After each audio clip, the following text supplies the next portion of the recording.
ٹھہر کر آنا. مولا آج ماجرا کیا ہے, وجہ کیا ہے کہ تو آج مجھے کہہ رہا ہے کہ جب بھی اب میری بارگاہ میں آنا تو سنبھل کے آنا, ٹھہر کے آنا. وجہ کیا ہے؟ رب حکم دیتا ہے اے موسیٰ, اس سے پہلے جب بھی تو آتا تھا تیری ماں دعا کرتی تھی, کہتی تھی اے مولا میرا بیٹا موسیٰ علیہ السلام یہ تیرا نبی ہے, سب مزاج میں جو ہے کچھ سختی ہے, مولا اگر کوئی بات میں تجھے جو ہے ناگوار گزرے تو اسے معاف کرنا, درگزر کرنا. جب تو راستہ طے کرتا تھا تیری ماں دعا کرتی تھی, اس لیے تو آتا تھا بے کھٹک آ جایا کرتا تھا. مگر سن, اب تیری ماں دنیا میں نہیں ہے, تیری ماں کا وصال ہو چکا ہے, اس لیے اب جب بھی آنا تو سنبھل کر کے آنا, قدم طے کر کے رکھنا. پتہ کیا چلا؟ پتہ یہ چلا کہ ماں کی دعا کی ضرورت وقت کے نبی حضرت موسیٰ علیہ السلام کو بھی پڑتی ہے. ہم اور آپ کیا ہیں, تو اس لیے ماں کی دعا لیتے رہیں, اور جن کی ماں زندہ ہے وہ اپنے لیے غنیمت سمجھیں اور اللہ کی بہت بڑی نعمت سمجھیں جن کے ماں اور باپ دونوں ہیں. کیونکہ جب تک آپ کے دروازے پر کوئی پیڑ لگا ہو, کوئی درخت ہو اور دھوپ پڑتی ہو تو آپ اس کا سایہ لیتے ہیں تو آپ کو احساس نہیں ہوتا.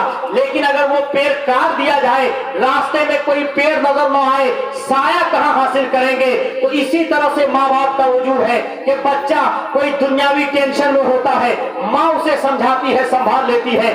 شاعر کہتا ہے سنیں, جن کی ماں دنیا سے وصال کر گئی وہ سنیں اور ضرور سبحان اللہ بولے ماں کی یاد میں. شاعر کہتا ہے کہ اس کے دل سے جا کر پوچھو جس کی ماں مر جاتی ہے, اس کے دل سے جا کر پوچھو جس کی ماں مر جاتی ہے, من کا آنگن دل کی دنیا سب سونا کر جاتی ہے, اس کے دل سے جا کر پوچھو جس کی ماں مر جاتی ہے, من کا آنگن دل کی دنیا سب سونا کر جاتی ہے, کیونکہ ماں ہی گھر کی رونق ہے,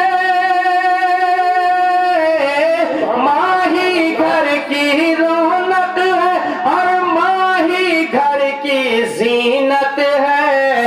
دنیا جس کو ماں کہتی ہے ذات بڑی بابرکت ہے, ماں ایسی ہستی ہے جن کے قدم کے نیچے جنت ہے. محترم صاحب سبحان اللہ سبحان اللہ. آپ نے سنا کہ ماں کا بہت بڑا مقام ہے اور باپ کا بھی بہت بڑا مقام ہے. آپ ماں اور باپ دونوں کی خدمت کریں, دونوں کی دعائیں لیں.